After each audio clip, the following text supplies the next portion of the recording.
You are listening to Leaders and Legends, a podcast produced by Veteran Strategies and featuring conversations with fascinating and impactful men and women who have shaped our world, our communities, and our history. My name is Robert Vane, Principal of Veteran Strategies, and your host for our discussion. You are listening to Leaders and Legends, a podcast presented by Veteran Strategies, an Indiana-based public relations enterprise, and sponsored by Garmon Construction, Leaders and Legends LLC, the Grand Hall and Conference Center at Historic Union Station, the McGinley's Golden Ace Inn, and NFP, a national insurance broker with strong local content. Our podcast is featured on the All Indiana Podcast Network in partnership with Wish TV. You may find Leaders and Legends at allindianapodcastnetwork.com. Thinking of starting a podcast or need to host a public meeting? Let Leaders and Legends LLC be your partner as you look for new ways to communicate your message. Please contact Chris Spangle or me at leadersandlegends.net. And as always, all our podcast interviews are dedicated to the legacy and generosity of P.E. McAllister. Our guests today are two distinguished authors, historians. They have written a fabulous, cracking book. And the book is called Six Kings and the Making of the English State, titled Arise England. And we're going to ask about this title, Arise England, because I thought it was very fascinating. Authors are Caroline Burt and Richard Partington.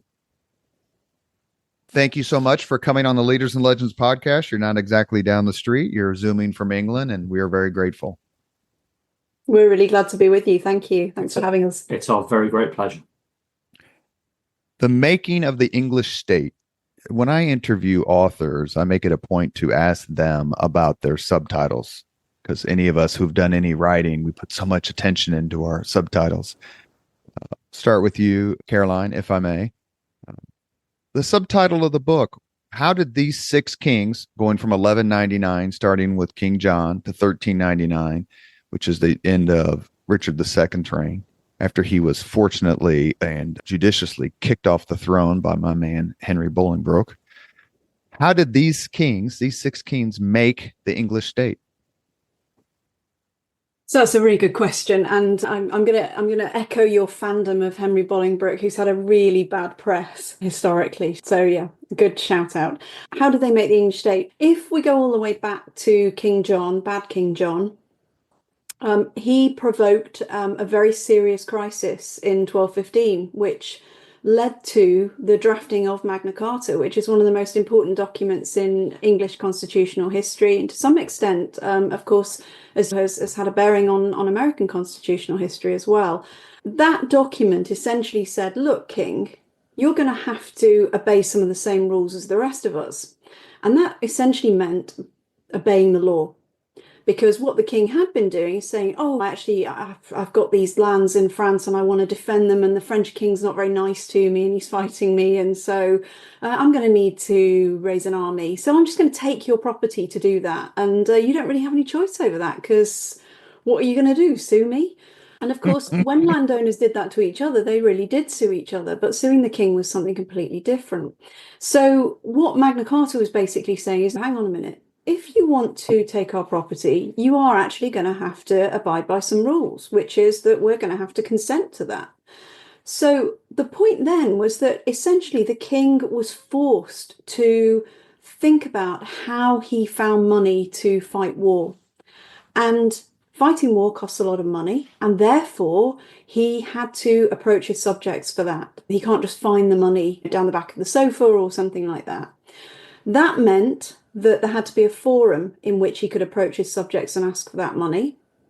And that forum became Parliament. So Parliament came into existence in the 1230s, essentially as a way in which, or a forum in which, the king could ask for the money that he could no longer take arbitrarily from people because of Magna Carta.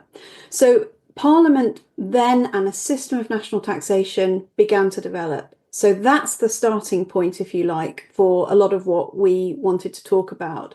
It's understanding how we go from a structure in which the king was fighting his own dynastic private wars to one in which actually the whole nation was engaged in a joint stock enterprise that was about England's lands that belonged to the Crown of England, not just the king in and of himself, that was funded, the defence of which was funded through national taxation that was agreed, discussed and agreed in Parliament. So that's one element of how all of this comes into being and why this period's so important. Don't know whether Richard wants to pick up on other things that we can talk about from 1199 to 1399. Yeah, I think thank you, Caroline. The things I would emphasize, Robert, are Magna Carta, of course, as Caroline has said, is absolutely critical.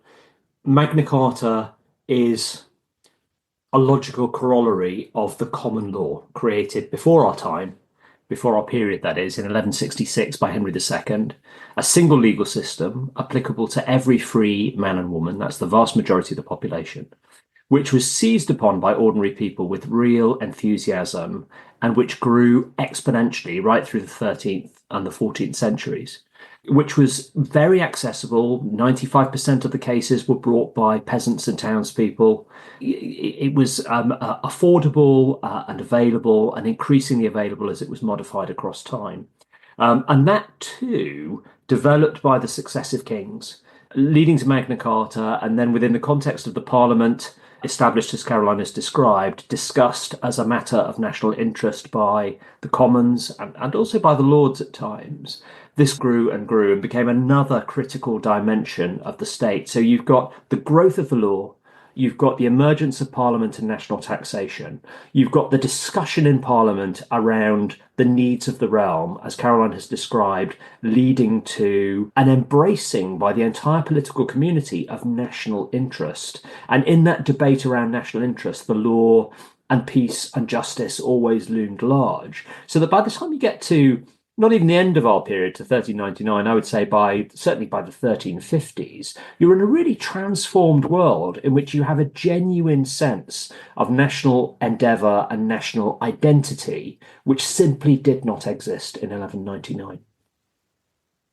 William the Conqueror came over in 1066. So from 1066 to 1199, you had some very powerful kings. My favorite king in all of English history is Henry I. He was a phenomenal leader. Yes. William the Conqueror, you had the anarchy. The anarchy is 1135 to 1154. You have Henry II, 1154, 1189. So you had strong kings and you had periods of strife. How much making of the English state happened in that time period, the time from the conqueror to the ascension of John I? Really good question, Robert. And actually, if I may, I'd push us back further. Let's think about the Anglo-Saxon kingdom. James Campbell has referred to it as the Anglo-Saxon nation state. I don't think all of us would go quite that far. But in Anglo-Saxon England, so in the 8th, 9th, 10th centuries, 11th centuries, you had increasingly control of coinage and the economy. You had a single administrative system run by the crown. You had royal boroughs, fortified towns where administration could take place. You had increasingly fixed and defended borders. So there were elements of what I would call the proto-state that were very strongly there. It was quite highly centralized, rich-driven. And then, of course, layered on top of that comes the Norman conquest, which adds an additional set of demands around royal control, and which starts to collect data and to account for things as part of simply getting a sense of what the new kingdom is, which is really important. Then you've got Henry I, of course, an immensely important lawgiver. And then in the aftermath of the tyranny of Stephen and Matilda, Henry II and the creation of the common law. So we wouldn't claim that 1199 to 1399 it somehow changes everything. It's part of a wider story, which of course continues after 1399 as well. But I think what we would say is that sequence in which the common law through Magna Carta begets Parliament, national taxation, genuinely communally owned foreign policy, justice policy, that these things actually did constitute a step change. That you can talk about, I think you can talk about a proto-state, you can talk about an emerging state with real confidence in the late Anglo-Saxon and the Anglo-Norman period. But I think that by the time you get to 1350, there are historians who disagree with this, particularly early modernists, but you can absolutely talk about a fully functioning state, I think, by the time you get to the mid 14th century. And that I think is the shift that we were trying to encapsulate in the title of the book and in the concept of the book, actually. Building of a nation state, or the augmentation of a nation state, requires, and this may not be the right word, so correct me, please, acquiescence. Yeah. When the United States went from 13 colonies and they had the Constitutional Convention because the Articles of Confederation, states had to acquiesce. The Act of Union, 1707, isn't that right? Between England and the Great Britain. There's some acquiescing, right? In this period, where the power dynamic is so important, how critical was it for success for the monarchy to be acquiescent? So you mean it's the kings themselves to agree, or for the people to agree? Because I think both of them. Yeah. Okay. The king, who was used to having all this power, and I'm going to say basically do what he wanted, but obviously there's restrictions on that. But in other words, he's got to listen to somebody else, and he has to abide by these folks. And if he doesn't get his sweets. Yeah, exactly. Yeah. To a greater or lesser extent, kings engaged. I think one of the things that we have to understand is that when John's rejection of Magna Carta turned into a civil war, that was a very difficult civil war to properly end, even with royalist victory in battle. The tone had been set. Because essentially, whatever a king said after that, theoretically, no one can make the king obey the law. The king is appointed by God. I reject all of these things. I'm just not going to do them. If you're the king saying that, the practical reality that you're going to face is political crisis. And it's going to be pretty quick, as Henry III found in the earliest years of his majority in the early 1230s. At some level, kings had to acquiesce, because they weren't necessarily going to be deposed, but they were going to find themselves in pretty sticky political waters. Now, with Henry, it's interesting. Henry III, he said he acquiesced. He said he agreed. He said he understood the principles that were at stake here, but then flouted them repeatedly. And I think that what was going on there was, yes, I agree that this should apply in this circumstance and this circumstance, but there's this other circumstance that you haven't talked about yet, so I don't think it should apply here. And everyone else is going, oh no, there's spirit and letter, and we're talking about spirit and you're talking about letter. So it went backwards and forwards with Henry III, and it's one reason why we have such a big crisis in his reign in the 1250s. I think Edward I was the first king really who got that the nature of the political dialogue had substantially shifted. Yes.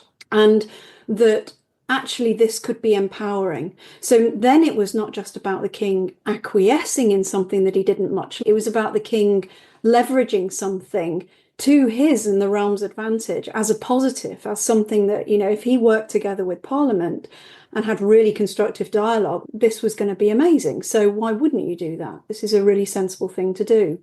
Where it broke down with Edward was, again, elements of, okay, but I still think my prerogative should be left untouched in these areas, and his subjects saying, oh no, actually, for us, now that we've established this, it's logical that we go to the next step. And you have that over and over again. What breaks down in the 14th century, I'm sure Richard will pick this up, is that you don't have so much kings who fundamentally know something about governing and are trying to do it, even if in Henry III's case they're often doing it badly. You have in Edward II and Richard II kings who throw it all out of the window and say, actually, don't want to do any of this. So then it's not just about acquiescing in political and structural developments. or rejecting them. It's actually about being a terrible king, and you would have been a terrible king whatever the circumstances. And then with Edward III being a king who, like Edward I, really gets it and realizes this can be empowering, not fettering, if you like. Yeah, I think where Edward III is concerned, in a way, Robert, it's really straightforward. This is somebody who is highly intelligent, both cognitively and emotionally. And this broadcast is about leadership, among other things. And one of the characteristics of really good political leaders is their cognitive and emotional intelligence. And he understands really quickly, almost instinctively, that there are dimensions of power that actually they're not worth the candle. The amount of friction that they create is far in excess of the benefit that he as a king gains from having these rights. So one of the things within the context of Parliament and the development of a national system of taxation that continues even when war is not happening. And remember that taxation was originally all about funding war. And one of the things that happens in the 14th century is that taxation becomes normalized as a thing that happens even during periods of truce or peace. And that's a matter of negotiation and discussion. But Edward III recognizes that there's a whole pile of financial rights that he's got that are useless to him because they create so many problems and because they're so unproductive. And he can simply give all of those up and in return, within that process of negotiation and discussion, get something much more valuable, like the recognition that taxation is something that needs to be granted in the medium and longer term to enable really good financial planning and produce efficiencies and multiplications of effectiveness that otherwise would not be possible. And this is just politics. I was teaching one of my students, one of my undergraduate students last week, actually, and we were talking about the king's rights that the king gave up as part of this process. And I said, the problem with all of this is that in a way it assumes that there is a point at which politics doesn't constrain your rights. And as we all understand, and listeners will understand really well, politics always constrains. It doesn't matter what theoretically your rights are. There is only so much that a political community can tolerate and give. And even if technically you have the right to take X, the reality may be that circumstances mean that X minus one is all you can really take. And that's inescapable. So one of the phrases that I quite often use, which is maybe a bit trite, is politics will always find a way. And I can't believe that. Politics does have a tendency to find ways forward, but politics has a tendency to limit rights that are inappropriate or excessive, because you can only push people so far. And in a way, the reign of King John shows that, doesn't it? Caroline, as does much later the reign of Richard II. Edward II, a bit different. Edward II was really self-focused, irresponsible. In the case of Richard II, he just didn't really understand what he was supposed to be doing and the realities of his power and position and the limitations that were connected with that weren't really real limitations. They were nominal limitations, but he was so focused upon those outward forms rather than the essences. And John, so interesting because he was actually a highly intelligent person, but bad. And when we talk about bad King John, that is the right phrase, isn't it, Caroline? Yeah, absolutely. Evil King John. You're listening to the Leaders and Legends podcast. We're discussing the book Arise, England, 6 Kings and the Making of the English State, with authors Caroline Burt, who is a medieval historian and college lecturer at Pembroke College in Cambridge, Richard Partington and his warm beer, our senior tutors at St. John's College, Cambridge. This is their first publication. You try to do couple hundred years of history in one book is difficult. To try to push it into an hour or so podcast, I think, is also almost Sisyphean, but we're going to give it a shot. There are so many attempts, and it's a pejorative, revisionist history. Some people just get all in a knot. I don't really understand why it can be. I can understand why it's controversial sometimes. But in other ways, I think it's long overdue. We have that here in the United States. We're taking another look at Dwight Eisenhower.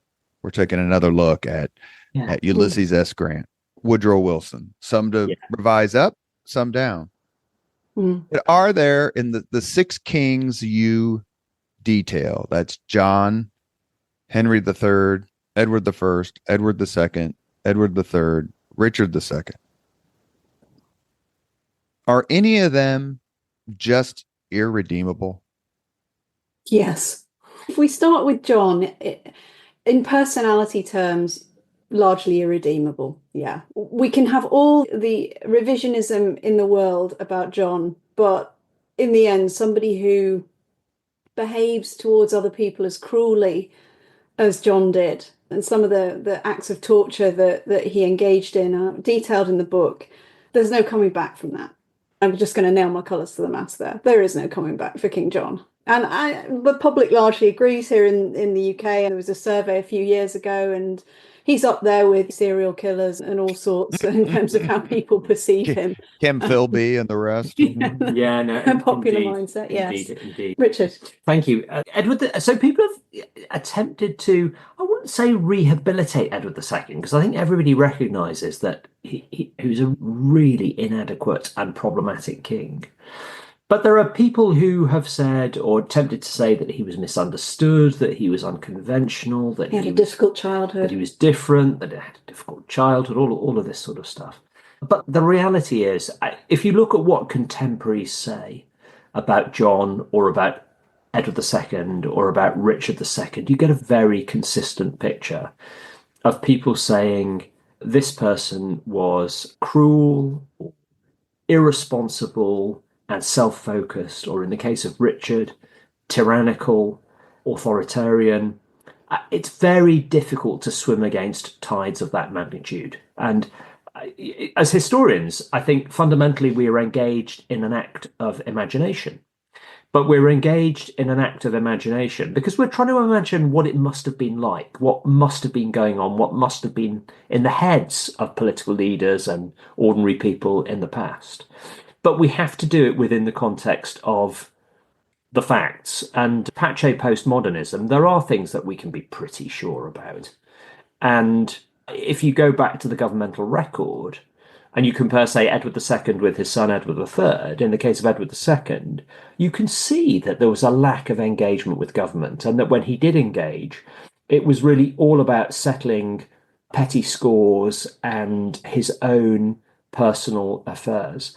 And if you look at somebody like Edward III, you can see that he was laser focused upon the public interest as well as the royal interest, and that he was simply immensely hardworking, reflective, intelligent in a way that you don't see with somebody like Edward II or Richard II. Is it more surprising that Edward II and Richard II were so egregious? King John comes to the throne in 1199. His brother, Richard the Lionheart, reigned from 1189 to 1199. I think he was in England for 6 months of those 10 years. Something like that. Yeah. And so while John did have his father, Henry II, as someone to look to, Richard certainly didn't lay the path for John. But if you're Richard II or Edward II, your immediate predecessor is these amazing conquerors. And that's a separate question. These terrific leaders, kings, well-respected, feared, daunted. Why didn't those two do better if they had such terrific proximate role models? The other thing you could, if you turn back to John, you could say, look, he's got Henry II as a father, who again is an absolute, and ironically, he's a very problematic personality, Henry II. Ironically, John is good at some of the elements of kingship, but it's his personality that lets him down. He had every good example of how to get the job done as king. What he wasn't was a very nice person. And he probably got that from his father and his brother and the whole family trait. It was a profoundly dysfunctional family. So you can see how the backdrop to John dynastically was both highly able and highly problematic personally. What about Edward II and Richard II? I think, Robert, I would answer the question. Caroline's absolutely right, but I would answer the question in a slightly different way, which is to say that one of the things that we do as historians is we always want to psychoanalyze characters in the past. We want to get under their skin. And I think that historians do again and again with problematic historical figures. They say, oh, let's look at the childhood. Let's look at how dysfunctional it was. Let's look at all of the things that went badly wrong. Now, if you look at Edward III, here you have a king who, by the age of 15, really, but certainly by the age of 17, my goodness, he knew what he needed to do. He absolutely had it. And by any sensible yardstick, he had the most extraordinarily dysfunctional childhood. Grew up amidst the most terrible political crisis. And in the end, his dad was deposed by his mum and murdered by her lover. And yet he was completely well adjusted. Now, we might go beyond that and say, okay, maybe that's because he was brought up in other people's households. Maybe his wet nurse was a really nice woman and gave him the love that he needed when he was 2 and 3 years old. Maybe his tutor, Henry Beaumont, was a really sensible person who gave him good advice. But in the end, all of this seems to me a bit futile. And what I would really say is, look, this is just it's the accident of genetics, providence, the fates, whatever we want to call it. That if you have a system in which people assume positions of real political importance and power on the basis of factors other than suitability for the role, some of the time it's going to be an absolute disaster. It's just the law of averages. And it happens with American presidents, even though we have a say in it, for lack of a better term. Caroline, Burt, did Edward II deserve to be deposed? Yes. Richard Partington, did Richard II deserve to be deposed? He was asking for it. he was leaning towards the political community, poking his chin out and saying, go on, hit me right there. And they did, unsurprisingly. So to elaborate, in both cases, what you're not dealing with a political community that is jealous of power, jealous of the king. Correct. Rivals to the king for power. Correct. Wanting somehow to engage in some sort of power grab. It's very simple with Edward II and Richard II to understand why they didn't stay on the throne. It's none of those things that we traditionally hear about. Kings and nobles must be at war with each other. No, most of the time they weren't. What happens when a king starts to plunder his subjects, when he starts to attack his own subjects, when he starts to kill his own subjects, is that strangely enough, somebody emerges who has absolutely nothing left to lose. Because in the case of Henry Bolingbroke, as we talked about him earlier, he'd been completely disinherited and banished from the realm. He had both of these things. In the case of Isabella and Mortimer, Edward II's wife and her lover, she'd been forced out and Mortimer had been banished. So these were people who were saying, well, nothing to lose, I'm just going to take action. And what then facilitates that is that everybody else says, yep, and it could be me next, so go right ahead. Yeah. That's how it happened. Yeah, that is exactly right. That historians sometimes say, why didn't the king who was deposed, why didn't they build up a greater stock of support? Why didn't they ensure that all of the key offices were filled by people who were loyal to them? If you are a tyrant, if you are somebody who repeatedly breaks your word like Richard II did, nobody trusts you. Even the people who you've tried to keep close think it's going to be me next. And therefore, when somebody comes and says, we have to remove this tyrant, everybody else either sits on their hands or joins the revolution. And these are the universals of politics across geography and across time.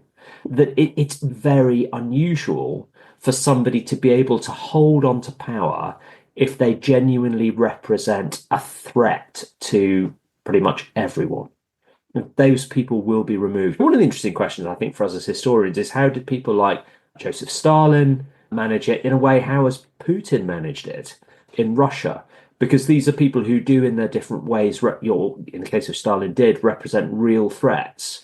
But there must have been enough about what they were able to provide, or in the case of Putin, are providing within the context of national politics that kept them there. Nobody is able to hold on to power simply by terror. To my mind, you can do it for so long, but you can do it for a short period of time, but it's always going to collapse. There's lots of ways to go through your book, to read it for an interview. chronological is one way. And I want to make sure that we're not going to be able to give all the kings equal time. Not all of them deserve equal time, for better or worse. There are a couple of themes that I want to discuss that really, in your writing, made me understand. As the listeners may or may not know, my graduate degree at Indiana University is medieval history. It's late 14th, early 15th, but I don't read about it all the time. So this book was a marvelous trip down memory lane, if that's the right way to put it. Your writing made me remember things and look at things different. One of which, for this time period, 1199 to 1399, was foreign affairs, foreign policy. Please talk to the Leaders and Legends podcast audience about England and Scotland, England and Wales, England and France. England seemed to always be, you mentioned a few minutes ago, taxation for war. It was almost always going on, some conflict somewhere.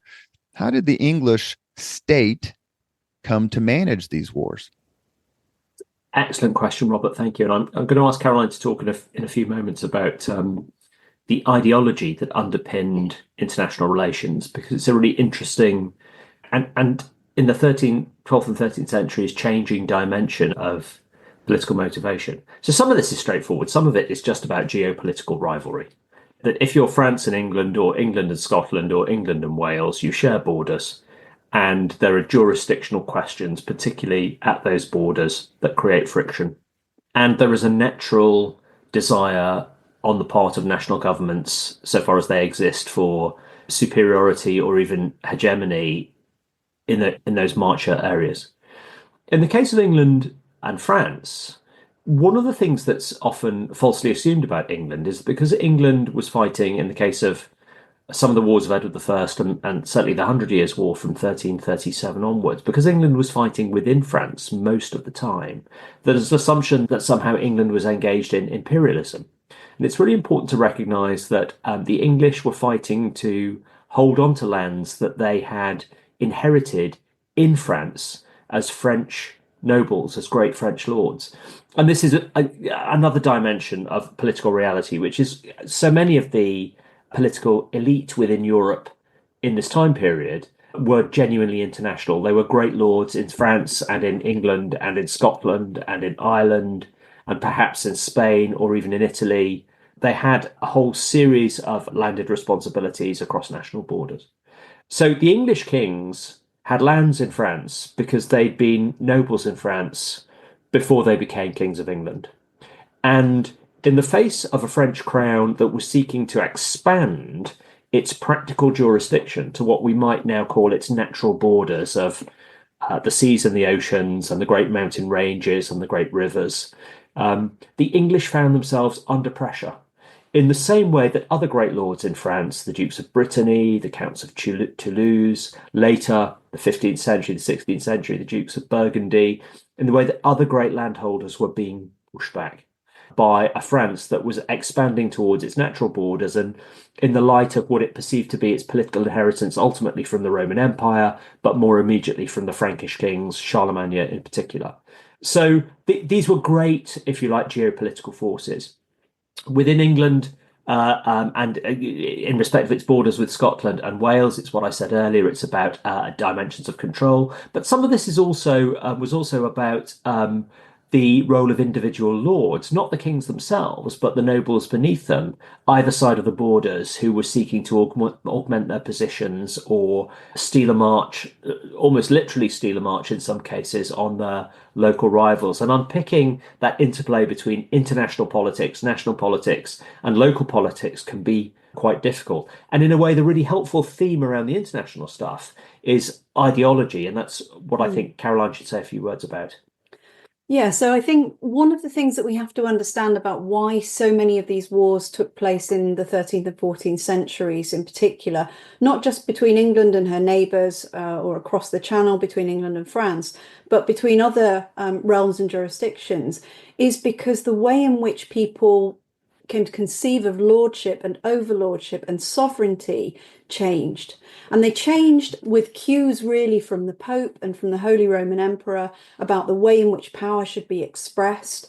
And all of a sudden, kings started to copy what popes and Holy Roman emperors were doing and say, oh, my jurisdiction should be greater than anybody else's, and therefore your lordship doesn't really count. You have to answer to me. I have ultimate overlordship in, let's say, Wales, for example, or Scotland.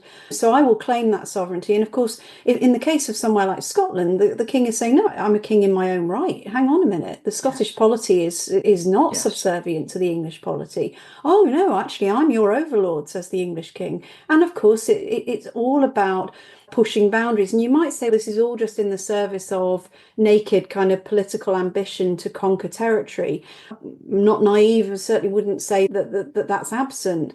But I think a lot of the drivers are about how people have come to perceive themselves, their authority and their lordship in this period.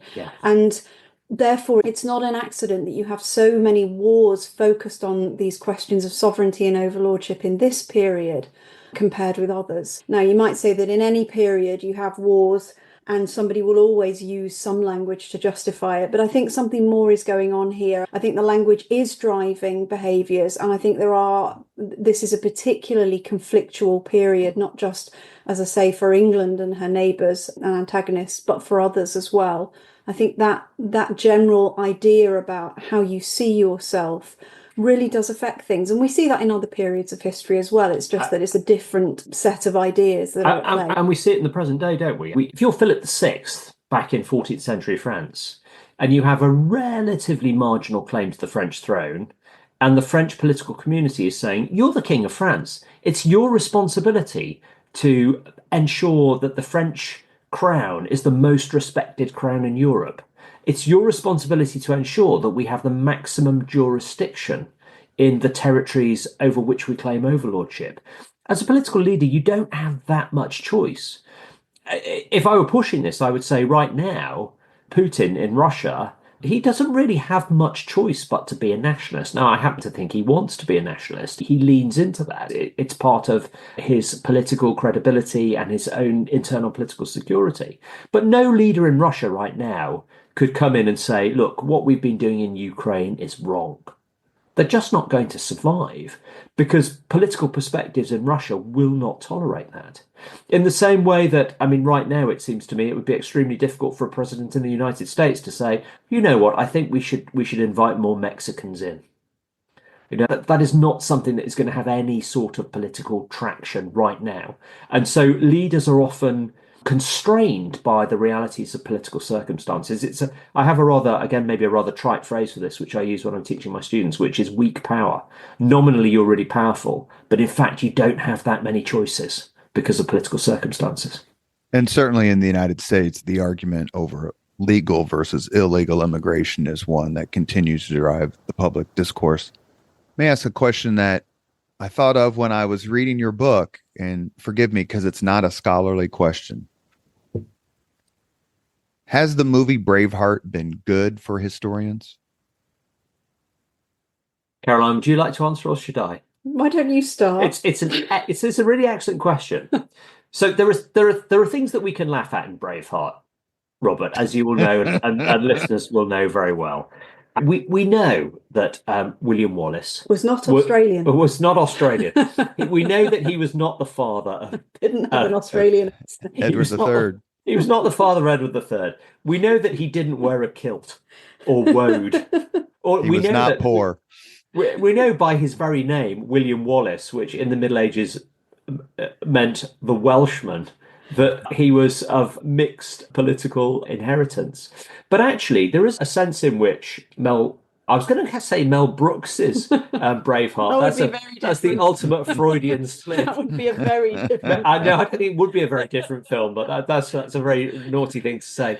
So, in Mel Gibson's Braveheart, in a way, it connects actually quite truthfully with what Scottish political propaganda was saying about William Wallace in the 15th century. So although it tells an untrue story or a substantially untrue story, it's a story that substantially reflects what people were saying within 100 years of the events. Mm-hmm. And so in that sense, it's actually quite historically truthful. And you're right in a way. There's no publicity. All publicity is good publicity. There's no such thing as bad publicity. In a way, we could say that about Braveheart and about the Middle Ages. The bit that worries me is, and it connects with what Caroline said earlier about historical actors' motivation. I don't like the idea that popular culture, the media, film, certain sorts of historical writing or historical novel writing, I don't like the sense that creates that everybody was in it for themselves and that everybody was ultimately corrupt and ambitious or incompetent, evil acting. Because the reality when you look at politics is that most political actors, most of the time, are trying to do the right thing. And that was as true in the Middle Ages as it is true now. And I think the problem with Braveheart is that it's a very cartoonish depiction of political motivation. Edward I undoubtedly had, forgive me, Caroline, you may correct me here, had political ambitions in relation to Scotland that we might disapprove of now on good grounds. But he wasn't evil. He was not that character. The reason I bring it up, obviously, is the movie Braveheart. The meat of the movie takes place in the same time period covered by your book. Sterling Bridge, is that 1290, 1297? Yeah, 1297. So Bannockburn, I think, is 1314. Is that right? Correct. So it's right in the heart, and you don't write a ton about all that. But Caroline, it seems to me that movies come out and their accuracy is, as we saw with the latest movie about Napoleon, which sent some people to rehab who do history for a living. We also have movies like in the United States, whether it's a great example of Saving Private Ryan, which clearly fueled a rise in not only remembering, but writing about World War II and what we call the greatest generation here. Braveheart, to you, is that a situation where Edward II's reputation is now set in stone, good or bad, as a homosexual, whiny, horrible king who just simply doesn't belong?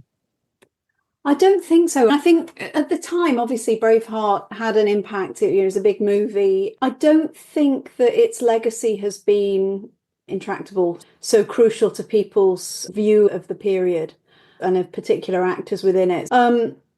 There are movies that we've all seen that have had kind of game-changing effects on how the general public sees a period. And that may well be the case with Saving Private Ryan, but I don't think that Braveheart had that effect. I might disagree there, Caroline. I think that if you were in Scotland in the aftermath of the release of Braveheart. There were dimensions of public history that became very difficult to project without acknowledging William Wallace.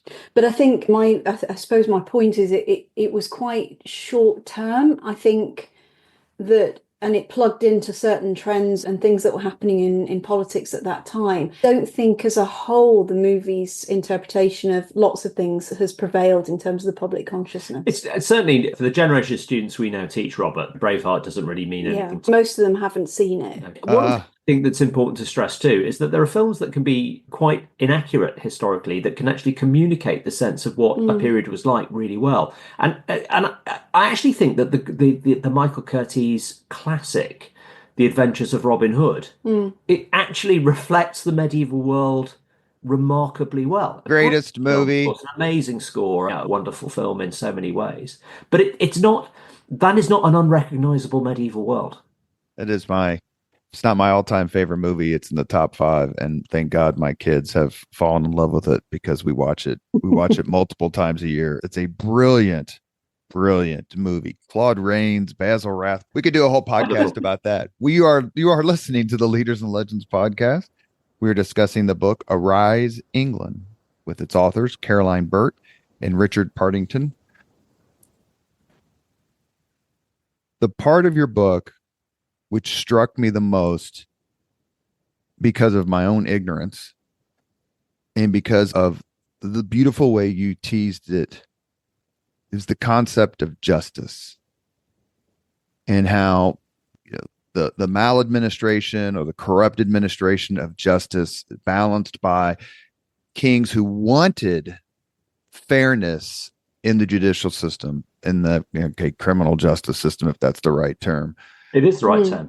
Yeah. How did you, Caroline, we'll start with you. Why did you decide to make that such an important theme of your book? Because to me, that resonates as much in 2025 as it did in 1225. It did it for itself because it underpins everything. Richard talked earlier about the creation of the common law. The common law was created really because lots of people were coming to Henry II after the civil strife of King Stephen's reign and saying, please sort out our disputes. He's taken my castle, I want it back, etc. And Henry needed, one, to be in France, so he couldn't be hearing all of these disputes himself, and two, to settle them, to show that his was going to be a government of law and order. So he said, okay, fine, if you have a dispute, you can buy a writ and you can have my justices hear this, and off we go. And that absolutely flew. It's hard to overstate the extent to which people said, wow, great idea, where do we sign? Yes. How can we get these writs? So much, we always joke about this, but there's 100 years later, there's a guy who turns up in a court with a writ of conspiracy. And the judge says to him, listen, Sonny Jim, your case has absolutely nothing to do with conspiracy. What are you doing here? And the guy says, why did you get this new writ? And the guy says, it's the new writ. So I got the new writ because it's the new writ. And it just gives you a sense of, there's this legal system, it's brilliant, I can access this. Where do I sign? Let me get more of this. And so there's this huge appetite coming from below for the justice that the king's judges and his jury system can hand out to people, for the disputes it can resolve, for the crime it can tackle. And of course, from that develops, if you have this concept of justice, you start to have a sense of, under these circumstances, for these very clear reasons, he's right and I'm wrong, or vice versa. Usually I'm right and he's wrong. It's where that whole sense of, okay, then in that case, what the king's doing to us isn't fair, it isn't right, it shouldn't be possible in taking our money without due process, comes from. So the whole thing, the whole period and the way in which the state develops is underpinned by this not only hunger for things that the state can offer that people find really useful in the form of justice in particular, whether that's criminal or civil, but also this concept of fairness and due process and right that invades everybody's thinking about how dialogue should happen about resources, and we talked earlier about that, resourcing war. So it wasn't difficult to bring it in because in many ways it set the tone, and it wasn't top down, it was both top down and bottom up. This is the thing, this wasn't a state imposed on people, this was a state that grew out of a very kind of, at times conflictual and at other times harmonious relationship between the king and his subjects. I don't know if Richard wants to pick the thread up there. I think the only thing that I would add to that is that for ordinary people, the principal ways in which they experience government were legal ways. Even if it was the payment of taxation, for ordinary people, that would be mostly indirect rather than direct, because direct taxes mostly went on the relatively wealthy. Taxation, of course, was enforced through the legal system like everything else. Government was there in your locality, in your life, because you had access to the law. And it brought the king much closer to people. And by the time you get to the mid-14th century and the so-called quarter sessions of the Justices of the Peace, where royal courts are in each locality 4 times a year, and where charges are being presented through the grand jury and other presenting juries, and then cases are being tried by jury, you've got very large numbers of male householders actively involved in the process of government. I see this in the history of my own family. I have in the late 18th century an ancestor who was a maltster. He was in the brewing industry in Shropshire, and through the surviving legal records I can see him appearing on juries again and again.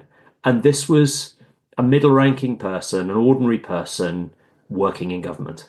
And so the law and government were absolutely hand in hand with one another, and it's how ordinary people primarily experienced rule. This is an expansive question, and I don't mean it to be.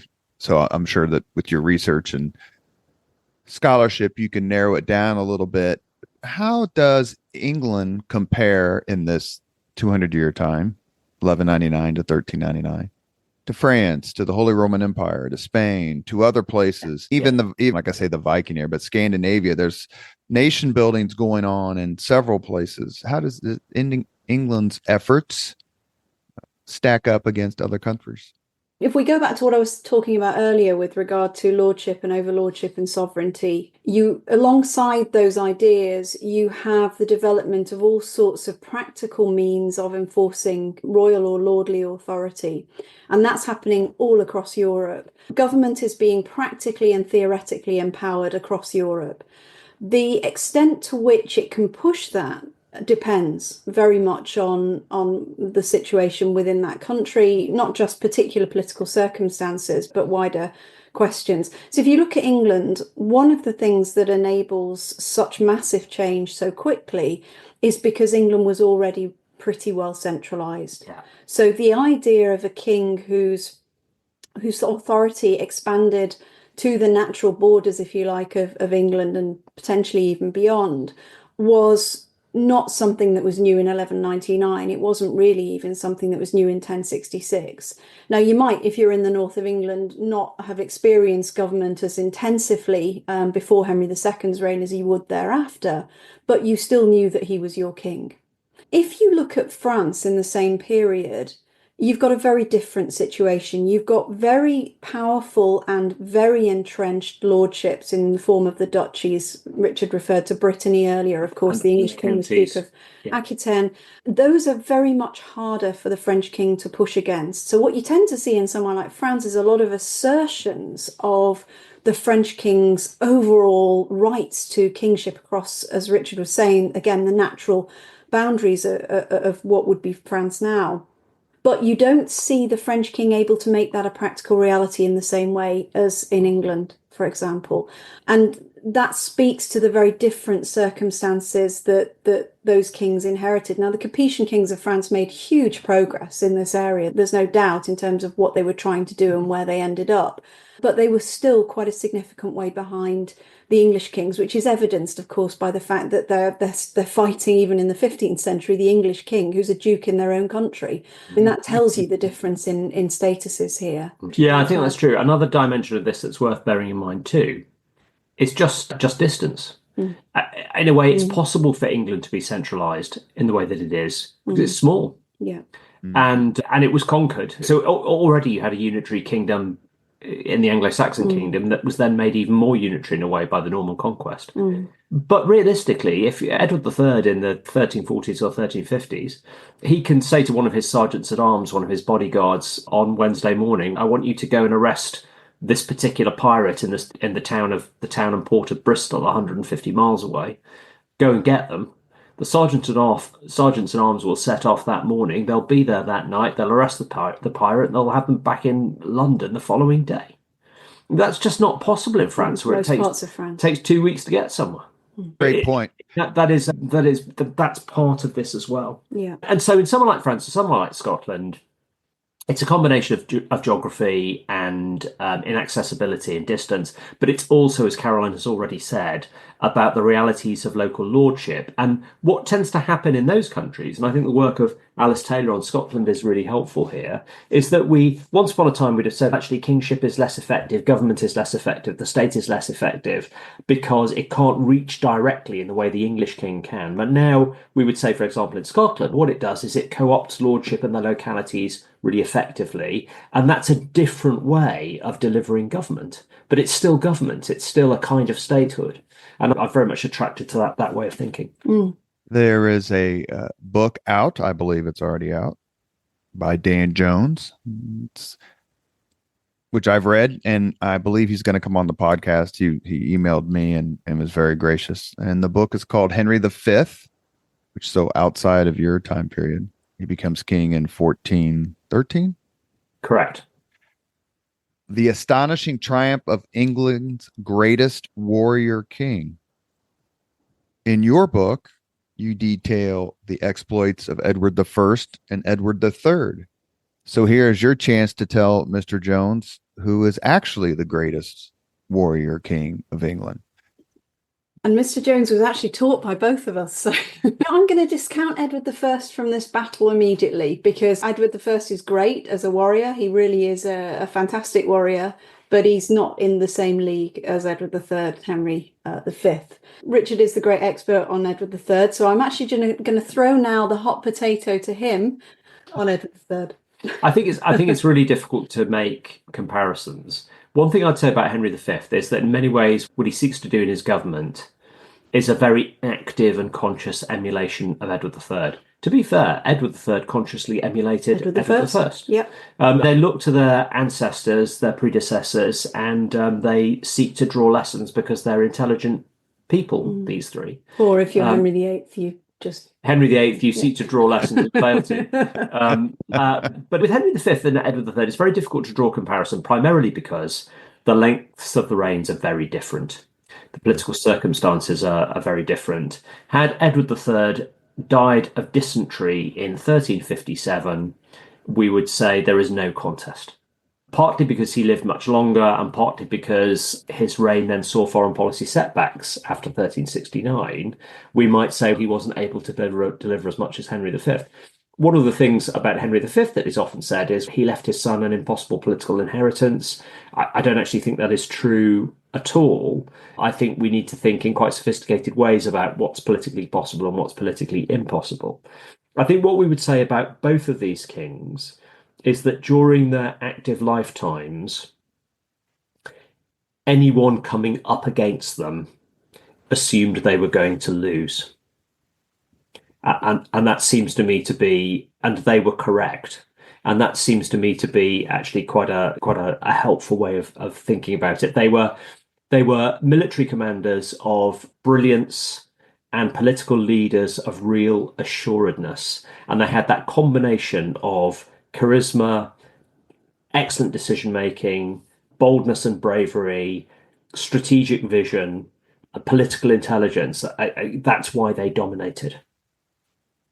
Did a history show here in Indiana about 10 or 12 years ago. There was a series of history shows with my thesis director, who his PhD was on the House of Godwinson. He was my medieval history professor, and a incomparable philanthropist named P.E. McAllister, who thinks the book, How the Scots Invented the Modern World, he thought it was too modest.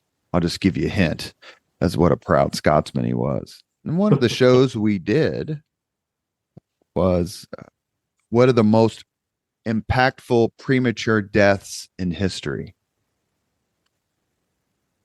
And one of my 5 or 6 was the death of the Black Prince in 1376. Correct. 1376. Yeah. Speaking of great warriors, he wins the Battle of Poitiers in 1356. Yeah. How did the death of the Black Prince, the son of Edward III, father of Richard II, Richard comes to the throne when I think he's 10. How did the death of the Black Prince change everything? Oh, not just, we should bear in mind also not just the death of the Black Prince, but the death of his eldest son, Edward, which left, of course, Richard to become king ultimately. Everybody had been expecting that the Black Prince would become king. Everybody thought he was marvellous. Everybody thought this was going to be an Edward III Mark II. Edward III, but even better. It was a done deal. Yeah. And then all of a sudden, he's gone. John of Gaunt is left as the king's essentially key son to try and pick up all the pieces here and look after the young would-be Richard II, and then he was Richard II. John of Gaunt was absolutely left bereft by the fact that his brother had died. His brother was his greatest hero. He'd grown up in his brother's household. He'd learnt to fight with his brother. It's hard to overemphasize the extent to which not just the death, but the illness of the Black Prince and the absence from action in Aquitaine latterly and then in the political fora within England really affected things disastrously. It's very interesting to think what England would have looked like had he not become ill. Probably, I think one of the theories is that it was dysentery contracted at the Battle of Najera Or in Spain. on that campaign. On that, and would have been so completely different. And John of Gaunt, his younger brother, who had to hold everything together on Edward III's behalf, had many of the best traits of his father and brother and some really bad traits in terms of how he handled people, how he dealt with people, how he conceived of himself. And that made everything 10 times worse again. Richard, do you want to say? Yeah, I mean, in a way, if you think about the struggles that John of Gaunt had around his personality and character, you think of the things that people said about Edward III and also said about the Black Prince, how gracious they were, how open they were, how approachable they were. There's an extraordinary surviving document in the amazing National Archive of England and Wales and Scotland, of course, since the Act of Union, in which the Black Prince's retinue, his military retinue at Northampton in 1360 is listed. It's pretty much the entire nobility of England. This is 16 years before his death and 17 years before the end of his father's reign. He was regarded as an absolute giant by contemporaries. I have 3 more questions before we get to the final 5 questions that all of our guests answer. And they're all out there. You'll hopefully find them fun. Very quickly, see if you can give a 1 or 1 sentence answer, not a 1-word answer. Your period covers 1199 to 1399, King John through the reign of Richard II. Who's the most underrated person of this time period? I think in lots of ways, Edward I. I think he did originally have a strong press, and then it went against him a little bit, and there's been a lot of kind of criticism of Edward I. I think there's not been enough historiography that's emphasized the visionary nature of a lot of what he was doing as king. I agree. Who was the most overrated person during your time period? By some historians, Richard II. The idea that he was somehow a visionary who fought early modern autocratic government. Unfortunately, I think he was not very bright. He really didn't get it. And he was a hugely problematic king. Caroline? I would agree with that. No discussion of your time period can. I've saved this for last for, I think, pretty obvious reasons. One of the best books I ever read by Philip Ziegler called The Black Death. You detail in scholarly and depressing ways what the plague meant, the Black Death meant in the 14th century, specifically to England. Is it possible to overstate the disruption it had on English society? No, think medieval COVID. This is a disease that killed maybe as much as 50% of the population. And of course, there were no vaccines, and it kept coming back in waves like COVID. It kept slightly mutating and killing more people. And it created economic disaster.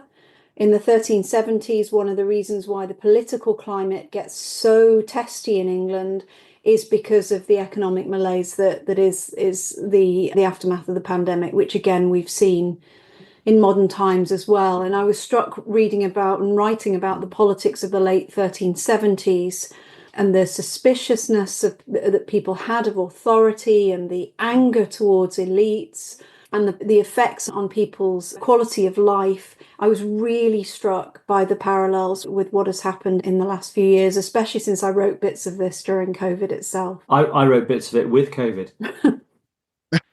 That must be the depressing parts of the... But Caroline is absolutely right. In a way, it's the thing about the Black Death, it's 1348 when it first breaks out.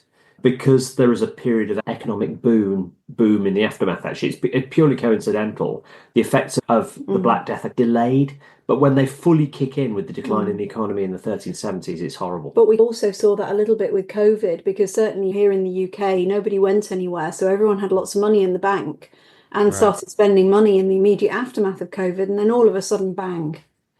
And they say that a lot about the United States in World War II. How World War II, quote unquote, cured the Depression is because everybody had this money and they couldn't spend it. And now all of a sudden in 1946, things changed. Yeah. Not to mention the fueling of the rampant anti-Semitism as a result of the Black Death. I've read a couple articles about that the merchants were blamed and they made their logical leaps from one way to the other. Yeah. We have reached the point in the Leaders and Legends podcast where we ask the same 5 questions of all of our guests. Ms. Burt, Mr. Partington, are you ready? Yeah. Okay, go for it. We'll do a ladies first on all these. What was your first job? Oh, I worked in a bakery selling cakes and bread to people, and I was paid £1.91 an hour, which was not very much money even then. And I hated it. People were very rude. Richard? My first job for which I was paid, was working on a building site. What was your first concert? I went to see the Cranberries at the GMEX in Manchester, which is my home city. Shout out to anyone who's been to Manchester or is a Mancunian in the US. Hello. You can't hear it, but I am a Manc. And for me, I went to lots of classical music concerts in my youth, which I remember really vividly. My first popular music event, I remember equally vividly. It was in 1992. It was the Midsummer Blues, the American Music Festival, the Crystal Palace Bowl in London. And I saw for the first time in my life the great Buddy Guy, and it was a life-changing experience. Or either in Chicago. And then you met Buddy in Chicago many years later. I've got a photo of me with Buddy in Chicago. Really? Guy, yeah, he turned up at his Legends Club and I was there.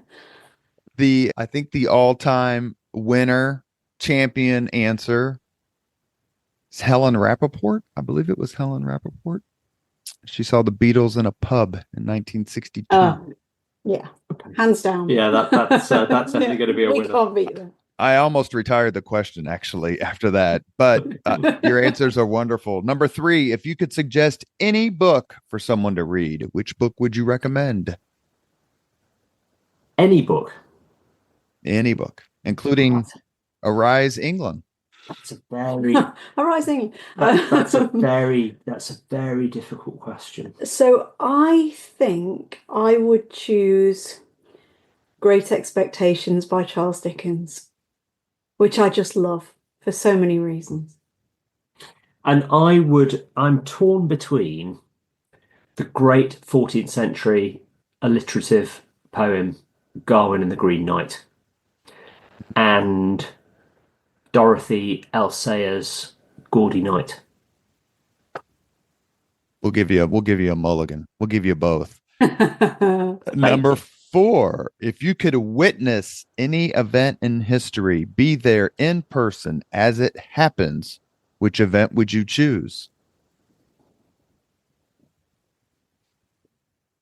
I don't want anything medieval because there weren't toilets properly and sanitation and heating and stuff like that. Oh no, that's a myth. There really was. Yeah, but sanitation not toilets. to my standards. No. There's sanitation. I don't want to witness the revolting peasants of 1381. Oh, that's a really difficult one. Any historical event from any time period. I think I am going to predictably go for something in the period that... We should note, though, very quickly, Richard, that the look on Professor Burt's face is one of abject pain. But please go ahead with your answer. That is true. Now, I would really like to have been a fly on the wall in the Tower of London in very late November, early December 1340, when Edward III, unannounced, arrived home in the middle of the night from Flanders and began the political purge that cemented his rule and opened up the possibilities for English victory in the 1340s. I'd love to have been there watching what was going on. Professor Burt? I think I would like to have witnessed people's reaction for myself to the end of the Second World War, probably up in my hometown, Manchester, because I vividly remember the stories my mum told me about it. She was born in 1930, and I would just like to have seen what that felt like. So Love it. Number 5, last question. If you could these are have, really hard. they're certainly not harder than the questions you asked in your classes. If you could have dinner with anyone living today, 2 hours off the record, just to chat, whom would you choose? Paul McCartney. A popular answer. Or possibly Ringo Starr. Either would do.